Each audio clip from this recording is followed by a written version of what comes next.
열왕기상 8장 18절에서 21절까지 말씀. 혹시 성경으로 보실 분들은 제가 가진 성경 구약성경 524쪽의 말씀입니다. 제가 봉독해 올립니다. 여호와께서 내 아버지 다윗에게 이르시되 내가 내 이름을 위하여 성전을 건축할 마음이 있으니 이 마음이 내게 있는 것이 좋도다.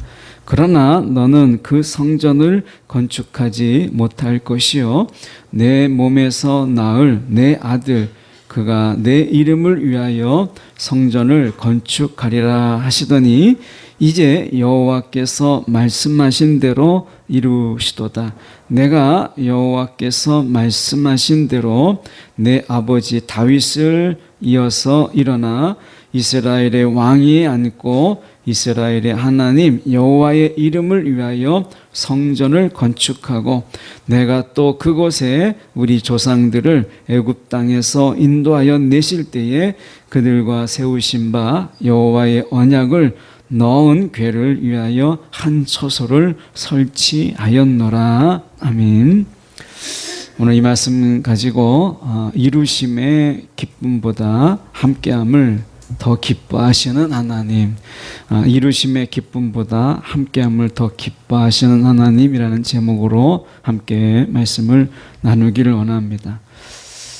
우리가 이제 쓰는 말 중에서 언어라고 하는 것이 얼마나 제한적이고 한계가 있는가라고 하는 것을 말하다 보면 우리가 깨닫게 돼요. 그러니까 어떤 경우는 정말 복잡하고 그리고 정말 여러 의미가 담겨져 있는 말들을 하나로 이야기하고 싶은데 그런 말들을 찾기가 쉽지가 않아요. 그래서 우리는 그런 말들을 우리가 찾지 못하다 보니까 때로는 얼머무리기도 하고 주저하기도 하고 그러는 거죠. 우리가 쓰는 말들 중에서 이 굉장히 여러 의미, 사랑이라는 말도 사람마다 다 다르게 사용합니다. 어떤 사람들은 그냥 좋아한다라는 말도 있지만 사랑이라는 말을 헌신의 의미로 두기도 하고 또 어떻게 보면 그 사랑이라는 말 속에서는 뭔가 애틋한 어떤 정을 이야기하기도 해요. 그러니까 똑같이 이야기하지만 그 속에 담겨진 의미는 좀 달라요. 우리가 쓰는 말들이 그렇다라는 거죠. 하다못해 우리가 성경에 있는 그런 말들 중에서 그 의미가 어떻게 쓰여져 있는가를 아는 것은 굉장히 중요합니다. 우리가 그 성경을 읽더라도 그 성경에 담겨져 있는 의미를 모르고 지나가는 경우가 많아요. 오늘 특히 성경을 혹시 읽으실 때 이렇게 반복적인 말들이 나올 때는 우리가 한 번 정도 생각해 봐야 돼요. 왜 반복이 될까? 우리가 언어를 이야기할 때, 말을 할 때 특히 이제 반복적인 말을 쓸 때 그것을 다른 말로 대체해 나가는 것.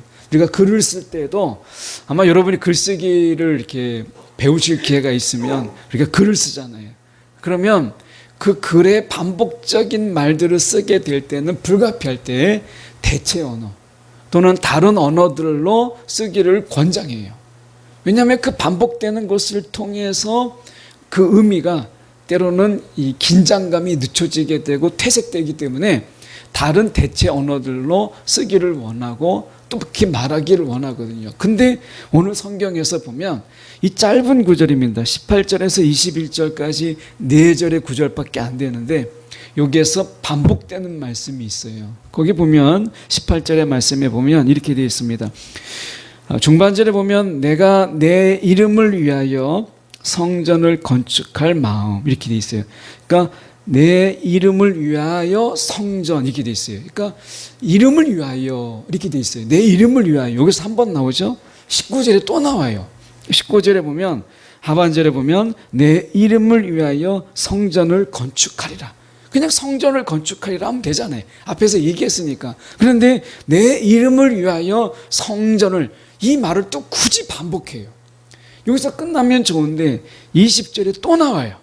보면 20절에 이렇게 나옵니다. 하반절에 이스라엘 하나님 여호와의 이름을 위하여 성전을 건축하고 우리가 이 짧은 4절의 9절밖에 안 되는데 이름을 위하여, 하나님의 이름을 위하여, 여호와의 이름을 위하여 성전을 건축하고 라는 말이 우리가 반복되는 것을 보게 돼요. 이런 말의 반복의 의미가 무엇일까 라고 하는 것을 저희가 함께 보려고 해요. 하나님은 분명히 성전에 계시죠. 그러니까 하나님의 처소를 삼으셔서 하나님이 성전에 계세요. 이곳에도 계십니다. 이곳에서 계실 뿐만 아니라 저와 여러분의 마음속에 계셔요. 근데 성전이 이곳에 계시는데, 그러면 성전에, 그러니까 하나님이 이곳에 계시죠. 그러니까 우리가 하나님 이곳에 계시기 때문에 우리가 모여서 예배를 드리는 거예요. 만약에 하나님 이곳에 계시지 않으면 우리가 여기서 모여서 예배할 이유도 없고 그럴 필요도 없어요. 하나님 여기에 계신데, 그러면 하나님은 지금 미국 저 캐나다에 하나님이 계시지 않나요? 계시죠. 우주에는 계시지 않나요? 계셔요. 그러니까 하나님은 여기에도 계시지만, 그러나 하나님은 또한 안에 계신 곳이 없는 하나님의 편재성을 가지고 있어요.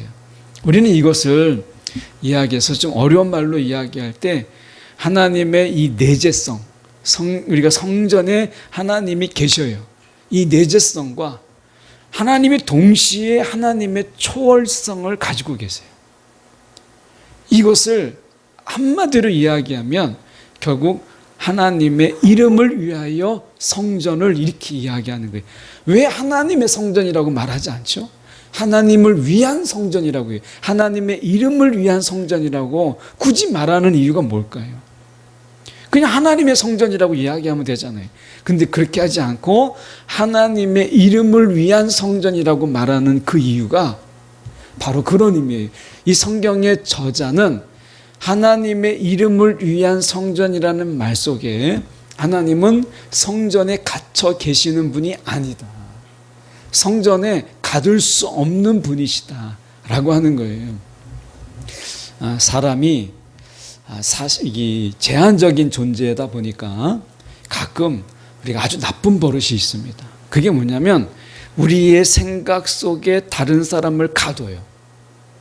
이거는 내가 그렇게 하려고 하는 게 아니라 우리가 그렇게 되는 거예요. 그러니까 내가 다른 사람을 내가 내 생각 속에 가둬요. 아마 우리 허 집사님이 이해동 집사님 같이 앉아 계시는데 아마 제 생각에 이게 이제 한 예를 들면 허 집사님 생각 속에 어떻게 보면 이해동 집사님은 그 생각이 뻔해. 이 허정선 집사님 생각 속에 이해동 집사님 벗어나질 않는 거예요. 이렇게 하면 이렇게 할 거고 내가 저렇게 하면 저렇게 할 거라는 생각을 가지고 산단 말이죠. 그런데 누구나 마찬가지잖아요. 저도 마찬가지로 아내에게 대할 때 내 생각 속에 있는 거죠. 아마 여러분도 마찬가지잖아요. 가족이 그렇고 여러분의 아내가 그렇고 남편이 그래요. 그러니까 내 생각 속에 있는 거예요. 그런데 우리가 생각 외에 우리가 그 가족을 다 알지 못해요. 내가 이 사람은 이런 생각 속에서 저 사람은 이렇게 행할 거야 라고 하지만 사실은 사람에게는 의외성이라는 게 있어요. 그러니까 내 생각 밖에 어떤 의외적인 요소들이 항상 사람에게는 있는 거예요.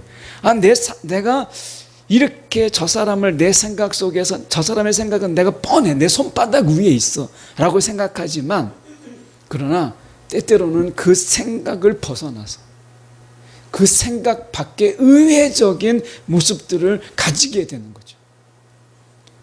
하나님이 혹시 여러분의 생각 속에 있다.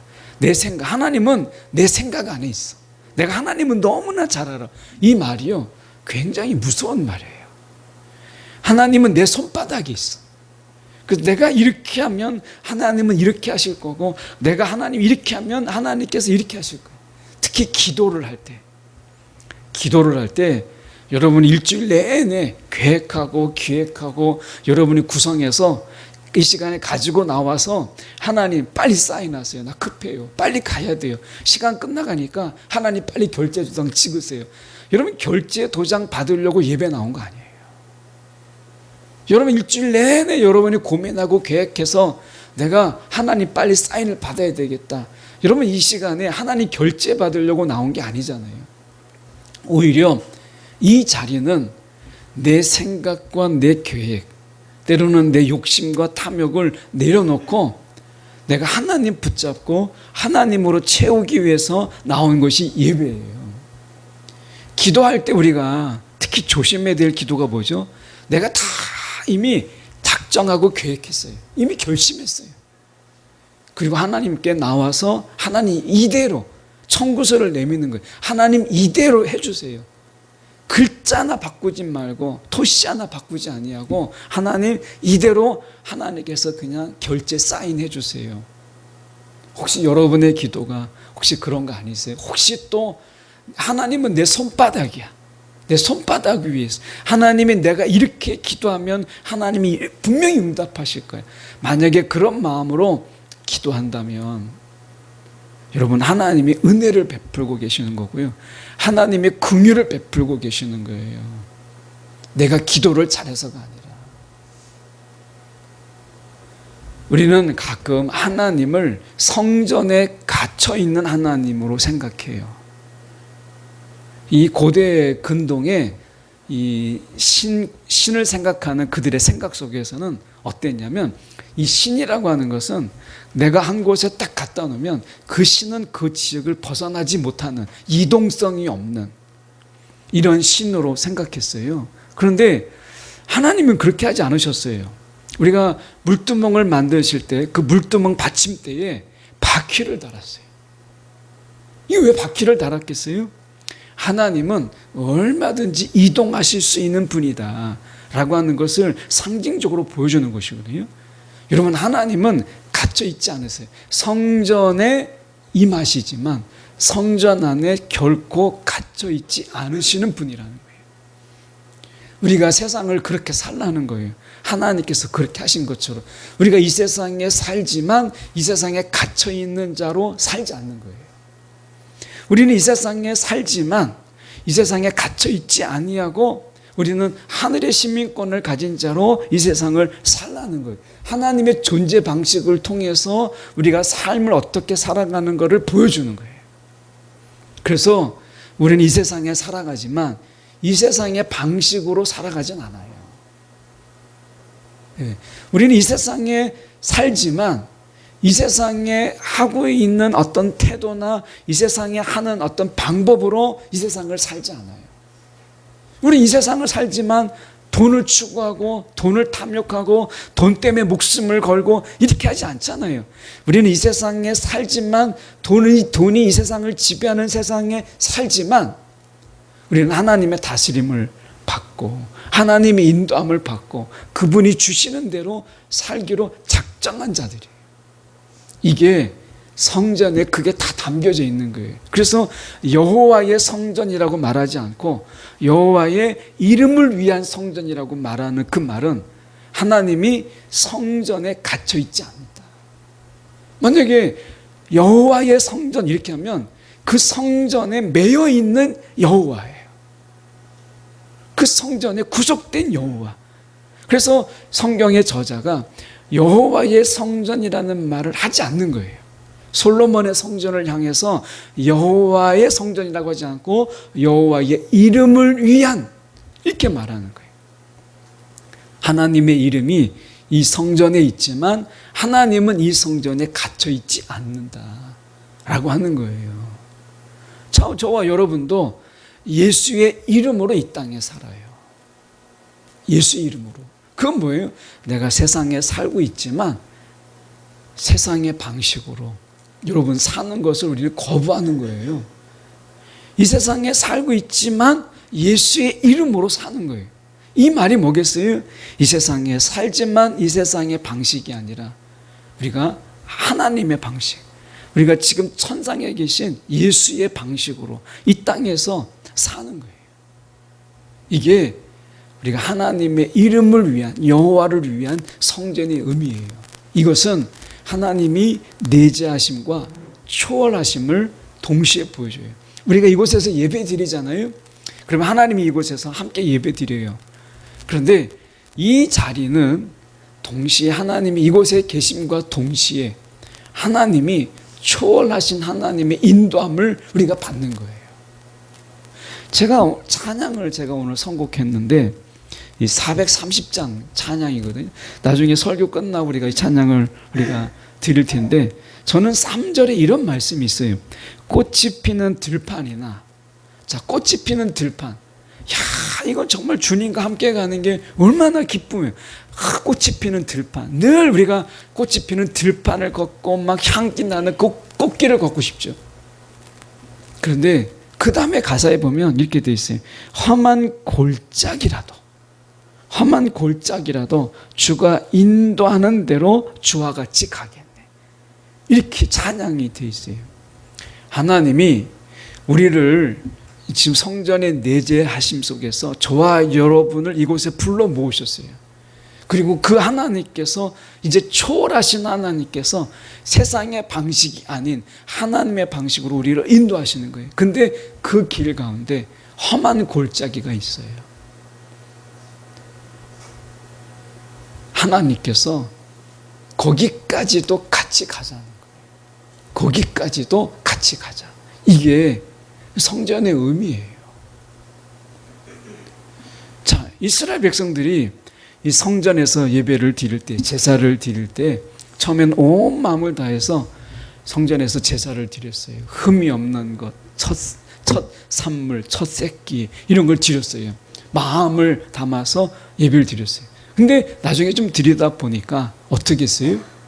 좀 흠이 있는 것, 또 절름발이, 또 어떻게 보면 우리가 제대로 드릴 수 없는 것들을 하나님 앞에 제물로 드리고, 정말 좋은 것은 자기가 취했어요.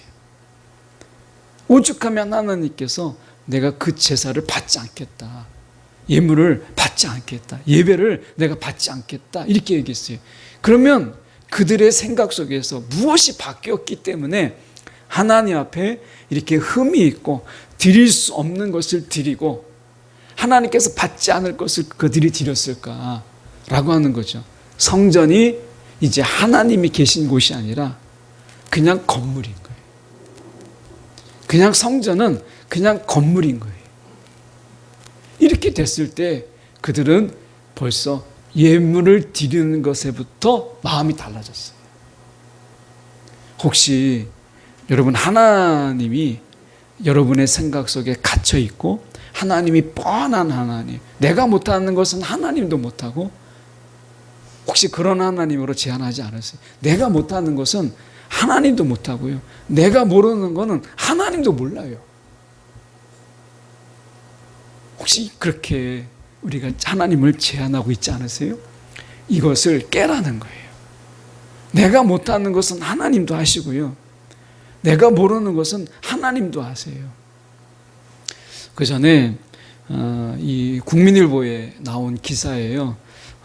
그 제 동기 목사님이신데 하계동에 있을 때 한번 오셨던 목사님이십니다. 기억하시는지 모르겠는데, 이 박래수 목사님이라고, 이분이 갬비아에서 아프리카 오랜 사역을 하다가 이제 한국으로 들어올 때 이제 선교지를 바꾸기 위해서 들어오는, 본부 사역 때문에 들어오는 거예요. 아들 둘이 있고 이제 사모님하고 넷이에요. 근데 비행기 타고 아프리카 갬비아에서 한국으로 들어올 수 있잖아요. 그런데 너무 밋밋한 거예요. 그래서 그 항공료면 이 도요타 이 차, 중고차나 딱 사가지고, SUV 차 딱 중고차 사가지고 이제 아프리카에서 유럽을 건너서 저 러시아를 대륙횡단해가지고 블라디보스톡에서 배 타고 딱 들어오면 딱 맞는 비용하고 맞는 거. 이게 야, 항공료 4명이 타고 가느니 차라리 우리가 대륙횡단을 하자, 이렇게 한 거예요. 그래서 아프리카에서 그 SUV 차를 딱 타고 아프리카를 통해서 그 다음에 저 터키로 해서 이제 유럽으로 통해서 이제 계속 유럽으로 가서 러시아 쪽으로 가는 거죠. 근데 문제가 생겼어요. 한 번은 막 눈보라가 치는 밤인데, 이게 너무 이제 가서 숙소를 찾아야 되잖아요. 기름을 계속 떼면서 있을 수가 없으니까. 그래서 밤길에 막 눈보라가 치는데 달리는 거예요. 내비상에는 아무런 문제가 없어요. 그러니까 뭐 그때 뭐 내비가 있었는지 잘 모르겠지만 그 앞에서 볼 때는 그냥 길이에요. 계속 가는데 갑자기 시동이 꺼져 버렸어요. 거기에서.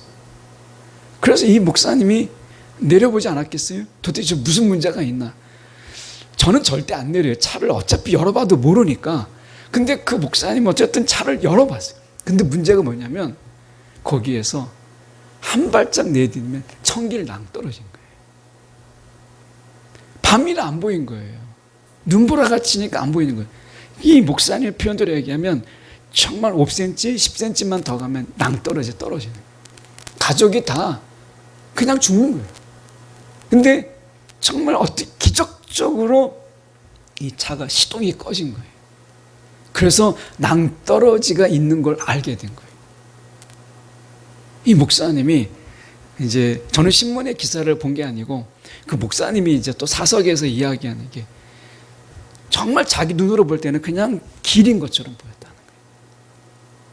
근데 그냥 달렸으면, 계속 달렸으면 그냥 낭떠러져서 떨어진지도 모르고 갑자기 그냥 땅속으로 떨어질 뻔했는데 시동이 딱 멈추면서 사는 거예요. 정말 하나님의 은혜라는 거예요. 여러분, 우리가 생각할 때 다윗, 여러분 생각해 보시죠. 저는 다윗이 여러 가지로 뭐 좋아하는 이유가 있겠지만 저는 다윗이 정말 왜 좋으냐면 그의 삶 속에 특별하다, 이게 기적이다라고 하는 게 별로 없어요. 다윗, 사울이 창을 던지면 창이 날라오다가 갑자기 뚝 떨어지는 이런 기적이 없었어요. 그 창이 던지면 창이 날라와서 꽂혔어요. 근데 다윗이 피했잖아요. 사울이 막 쫓으면 다윗은 도망갔어요. 사울이 막 이제 숨은 곳을 찾으면 다윗은 숨었어요. 사울이 쫓아다닐 때 쫓겨다니면서 어떤 기적도 경험하지 않았어요. 늘 어떻게 보면 그 정말 간단하게 그 위험의 속에서 벗어나고 그렇게 했어요. 왕에 대해서도 우리가 어떻게 했어요? 압살롬, 자기 아들에 의해서 쫓겨나는 이런 일을 경험했어요. 뭐 기적, 이적 이런 게 없어요. 근데 그의 삶 속에 그의 마음이 하나님께 있었다라는 거예요. 하나님께. 근데 다윗을 잠깐 생각해 보는 게 무엇이냐면 에스더서예요. 여러분 성경 에스더를 읽어보시면 성경 에스더에는 하나님, 여호와, 주님 이런 말이 한 번도 안 나옵니다. 에스더를 읽어보세요. 하나님이라는 말이 있는가? 없어요. 예. 거기에 여호와라는 말 없습니다. 그 흔한 주님이라는 말도 이 에스더에는 안 나와요. 근데 어떻게 성경에 들어왔을까? 에스더는요, 우연 속에 하나님의 간섭, 그들의 이 어떻게 하면 하나님이 도우심으로 인해서 그 민족이 말살될 뻔했는데 하나님께서 그것을 건지시는 반전의 역사가 에스더에 나와요. 이것은 뭐냐면 하나님이 보이지 않는 가운데 도우시고 하나님이 보이지 않는 가운데서 그들을 인도하시는 하나님의 그 손길, 이것을 에스더가 잘 보여주고 있어요. 표현되지 않지만 하나님이 함께 하시는 거예요. 저와 여러분의 삶도 그렇지 않아요? 이적을 경험하고 기적을 경험한 분도 있어요. 그런데 보이는 기적이 전부가 아니에요. 예, 기적은 보이는 게 전부가 아닙니다. 보이지 않는 기적이 얼마나 많은 줄 아세요? 그 이스라엘 광야에서 하나님이 정말 배고프다고 할 때 만나를 내리실 것을 어떻게 알았겠어요? 막 고기가 먹고 싶다고 하니까 하나님께서 메추라기를 내리실 것을 어떻게 알았겠어요?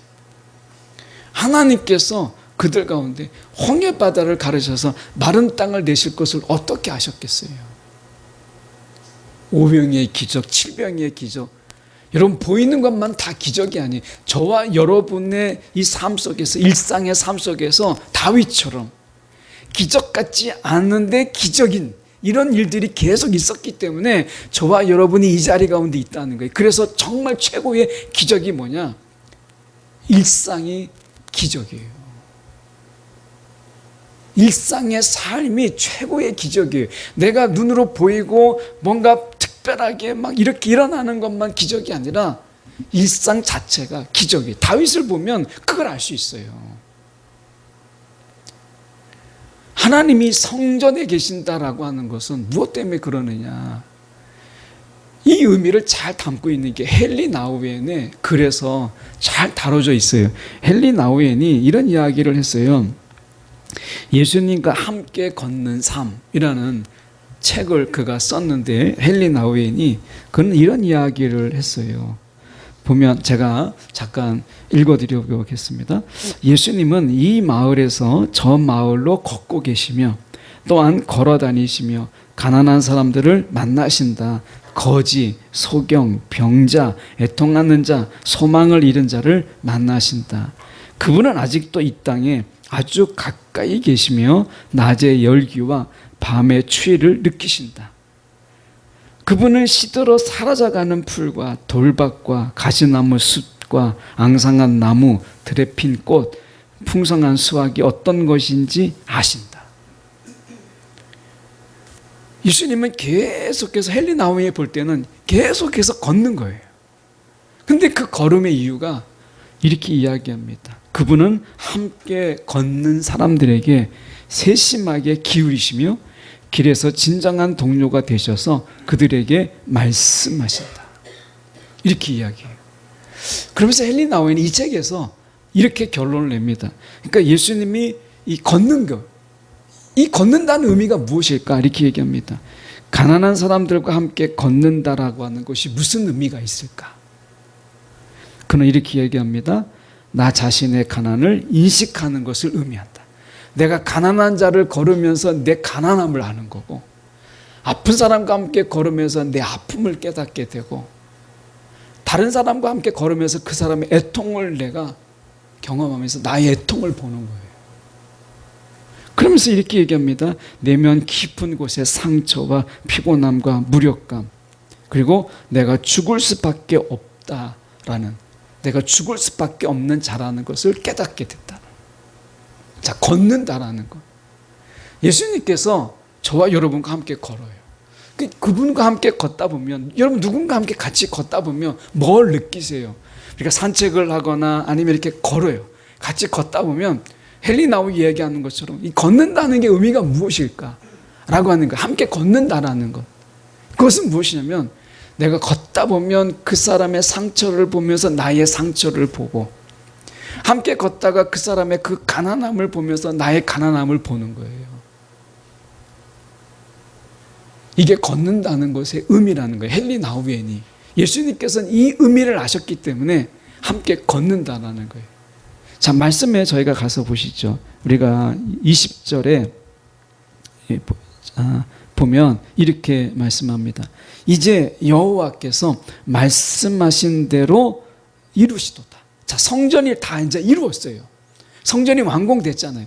그리고 나서 21절에 여호와의 이름을 위한 성전이라는 말이 바뀝니다. 처음으로 21절을 보십시오.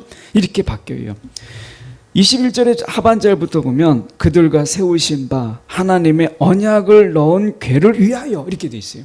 이제 여호와의 이름을 위한 성전이 무엇으로 바뀌냐면 여호와의 언약을 넣은 궤를 위한 처소로 바뀌어요. 그러니까 성전은 이제 여호와의 언약의 궤를 위한 성전으로 여기서 바뀌어요. 완공된 이후에. 그러면 언약이 어떤 의미가 있기에 하나님께서 이름 대신에 언약의 궤를 위한 성전으로 바꾸는가? 레위기에 보면 이런 말씀이 있습니다. 레위기 26장 9절에 보면 내가 너희를 돌보아 너희를 번성하게 하고 너희를 창대하게 할 것이며, 그 다음에 중요합니다. 내가 너희와 함께한 언약을 이행하리라. 자, 하나님이 말씀하시는 게 뭐냐? 언약은 함께함이에요. 언약은 함께함이에요. 이 고대 근동에서 언약을 왜 맺는 줄 아십니까? 이것은 다른 사람의 관계를 넓히거나 아니면 다른 사람의 관계를 기피하기 위해서, 깊은 어떤 이 관계를 유지하기 위해서 언약을 맺어요. 대표적인 게 누구예요? 다윗이에요. 자, 다윗과 요나단이 언약을 맺습니다. 다윗과 요나단은 이미 친한 자예요. 친구의 우정이 있었어요. 근데 다윗과 요나단이 우정을 맺어요.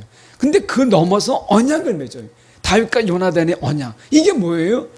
우정을 넘어선 그 깊은 관계. 이것이 언약이에요. 그러니까 언약이라고 하는 것은 무엇이냐면 함께 하는 거예요. 함께. 그건 뭐냐면 내가 꽃길만 가는 게 아니라 지금 어떻게 보면 여기서 나와 있는 것처럼 험한 골짜기에 거기까지도 함께하는 것. 이게 언약이에요. 언약. 그래서 예수님이 이 걷는 함께라고 하는 것을 보면 가난한 자들과 함께 걷고 병든 자들과 함께 걷고 괴로운 자들과 함께 걸어요. 이것이 걷는다라는 의미, 함께한다라는 의미. 자, 성전을 하나님이 지으셨어요. 근데 성전을 완공했어요. 중요한 게 뭐죠? 성전이 중요한 게 아니에요. 성전 이후에 함께하는 것. 그래서 하나님을 위한 성전은 하나님의 언약궤를 위한 처소로 바뀌는 거예요. 성전은 어떤 곳이라고요? 하나님이 함께하는 거예요. 자, 그러면 우리가 예배를 드리잖아요. 이 예배를 드리는 가운데 하나님 우리를 꽃길로 데려가겠다 이렇게 말씀하지 않으세요. 우리가 예배를 드리는 가운데는 험한 골짜기, 사망의 음침한 골짜기, 십자가에 지고 가는 그 길, 거기도 나와 같이 가자 이렇게 말씀하시는 거예요. 왜요? 거기를 지나야 영원한 나라, 그 완성된 나라가 있기 때문에 그런 거예요. 여기에 꽃길이 좋지요. 그런데 여기서만 머물러서는 우리가 어려워요. 우리가 가나안 땅에 들어갈 때 어딜 지나갔어요? 광야를 지나갔어요. 광야가 없는 가나안 땅은 없어요. 그래서 오늘 하나님께서 이 전에 하나님이 부르셔서 이제 내재하신 하나님이 우리와 함께 하세요. 이 자리에 같이 앉아 계세요. 하나님이 우리가 함께 예배를 드리세요. 함께 찬양하는 가운데 하나님이 들으시고 하나님이 기뻐하세요. 그런데 그 하나님이, 초월하신 하나님이 이곳에 모여있는 저와 여러분을 함께 가자 부르시는 거예요. 이게 성전 예배예요. 이게 함께 가자. 근데 가보면 어디예요? 험한 골짜기, 때로는 사망이 음침한 골짜기가 나오는 거예요. 거기에 우리가 주저앉고 머뭇거리지 말고 함께 가자 이거잖아요. 여러분, 오늘 이 성전은 하나님의 언약의 궤를 위한 처소예요. 자, 예수 믿는 자들이 예수님 때 어떻게 했어요? 막 예수님이 기적을 베풀고 표적을 베풀고 치유하고 귀신을 내쫓으니까 예수님의 인기가 막 얼마나 좋은지 그를 왕으로 삼으려고 했어요. 예수를. 그래서 예수께서 그들이 왕으로 삼으려고 하는 것을 도망쳐서 예수님이 홀로 기도하러 가실 만큼 그렇게 인기가 높았어요. 근데 어떻게 십자가 지는 자리 어떻게 했죠? 그들이 머리띠 두르고 제일 먼저 앞장서서 예수를 죽이라고 했어요. 여러분, 혹시 우리가 어떤 신앙을 가지고 계세요? 성전신앙이라고 하는 것, 이것은 우리가 여호와의 이름을 위한 성전이에요. 우리가 내주하시는 것뿐만 아니라 우리가 보지 못하는 것을 보시고 인도하시고요, 우리가 보지 못하는 가운데 하나님은 기적을 행하시고 이적을 행하셔서 우리 가운데 일상이 일상되게 하시는 이 엄청난 기적을 경험하는 거예요. 일상이 일상되게 하는 기적이 얼마나 큰 줄 아십니까? 옛날에 김기동 집사님이라는 분이 계셨죠. 고구마 전도법에. 근데 그분이 이 고속도로를 가다가 정면 이 중앙선을 침범하는 차에 부딪혀가지고요, 그 가족이 어떻게 됐냐면 아내가 막 팔이 너덜너덜하고 막 이렇게 될 정도로, 자녀들이 막 더 흉측하게, 그가 제일 먼저 깨어난 거예요. 차에서, 사고 난 차에서. 하나님, 병신이 돼도 좋고 바보가 돼도 좋고 하니까 그냥 사람만 있게 해주세요. 그럼 내가 주님의 종이 되고 주님 하라는 짓 하겠습니다. 이렇게 했던 그 집사님이세요. 이분이 한번 간증을 했어요. 이분 나중에 이제 이 자녀들하고 아내가 수술을 받고, 정말 몇 차례 수술 받고 이 생활하는 데는 지장이 없도록, 후유증은 있지만, 근데 이제 한번 간증을 한 거예요. 근데 한 권사님이 이분에게 찾아오셨다는 거예요. 너무 부러워요 그러는 거예요. 자기는 모태신앙인데 너무 부럽다는 거예요.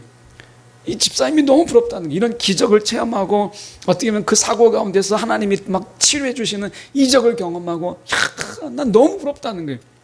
이 집사님이 권사님한테 그랬다는 거예요. 권사님, 그러면 죽어요. 이분은 얼마나 고생을 한 거예요. 이적으로 경험했지만 이 집사님이 권사님에게 모태신앙이 은혜고 그냥 하루하루 똑같은 날 살아가는 게 얼마나 은혜인 줄 아세요? 그게 은혜예요. 이렇게 얘기했다는 거예요. 여러분, 일상이 일상되게 하는 게 기적입니다. 그게 기적이에요. 내가 오늘도 주님과 함께 한다라고 하는 것, 여러분 이게 믿음 때문에 그런 것 같죠? 아닙니다. 하나님이 오늘 우리와 주님과 함께 할 수 있도록 지키시는 그분의 지키심이 없으면 어디 주님과 함께 같이 걸어갈 수 있겠어요? 예. 다윗이 여호와는 나의 목자시니 내게 부족함이 없다라고 노래한 그 시에서도 사망의 음침한 골짜기를 다닐지라도 지날지라도 주님이 함께 하시면 가겠다고 이야기하잖아요. 그걸 찬양하잖아요. 이게 성전의 의미예요. 성전의 핵심이 지성소 안에 뭐가 있어요? 하나님의 언약궤가 있어요. 하나님과 깊은 관계 속에서 음침한 골짜기를 가더라도 사망의 골짜기를 가더라도 주님 믿고 가는 관계, 이게 언약적 관계예요. 함께 가자. 이게 성전을 우리 가운데 두신 이유고 저와 여러분을 성전 삼으신 이유예요. 성전 삼으신 이유. 여러분의 성전, 여러분의 마음에 하나님의 언약궤가 있습니까? 성전의 핵심은 언약궤예요. 그 언약이에요. 이 언약은 그분이 가시는 곳이라면 어느 곳이든지 이거잖아요. 십자가의 길 다 도망갔어요. 이 길 같이 가자. 내 주님 같이 가겠습니다. 이게 성전의 의미예요.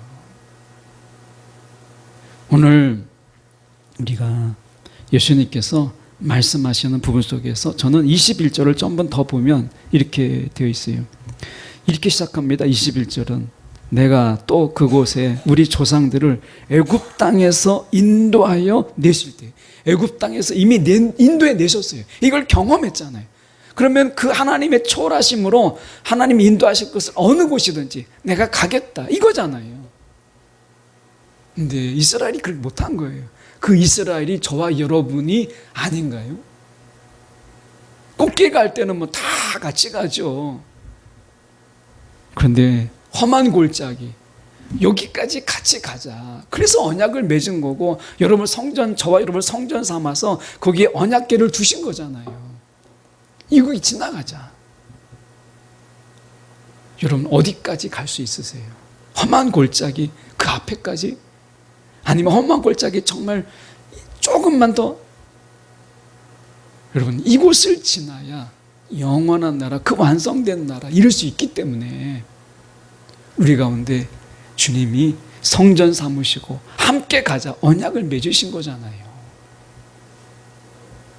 여러분 삶이 혹시 좀 어렵고 삶의 고달픔도 있고 또 괴로움도 있고, 내가 꽃길이 끝나고 이게 험한 골짜기인데 하나님 나를 버리시고 나를 하나님께서 나를 모른 척 하시는구나 아니라 하나님께서 여기까지 나를 이곳을 함께 가시기 위해서 나를 성전 삼으셨구나.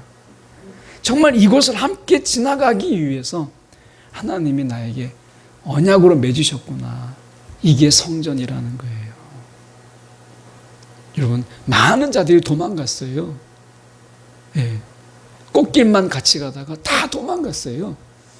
그런데 저와 여러분은 마지막까지 도망가지 아니하고 험한 골짜기, 사망의 음침한 골짜기까지라도 언약 맺은 주님과 여러분 기꺼이 함께 갈 수 있는 그런 신앙. 예. 주님이 그렇게 우리를 지금 인도하고 계시는 거예요. 그래서 성전은 하나님의 앞에서 여기까지 같이 가자 하시는 하나님의 인도하심이면서 또 부르심이에요. 얼마나 감사해요. 전 너무 감사한 게 그 십자가 하나님이 혼자, 예수님이 그 골짜기 혼자 지나가지 아니하고 같이 가자. 제가 무슨 힘이 있다고 같이 가자. 불러주신 게 너무 감사하잖아요. 막 오히려 감사가 되는 거예요. 여러분, 정말 힘든 순간에 같이 가자. 불러준 자. 여러분, 그 은혜가 우리 가운데 있다라는 것을 기억하면 좋겠어요. 그래서 제 제목이 이루심의 기쁨보다, 성전을 이루었다는 것보다 하나님이 더 기뻐하신 것은, 야, 내가 너희와 함께한다. 내가 너희를 만나고 내가 너희의 예배를 드리는 것을 내가 보고 하나님이 이것을 더 기뻐하셨다는 거예요. 오늘 우리를 성전 삼으신 하나님의 마음을 깊이 헤아리는 저와 여러분이 되기를 간절히 소망합니다.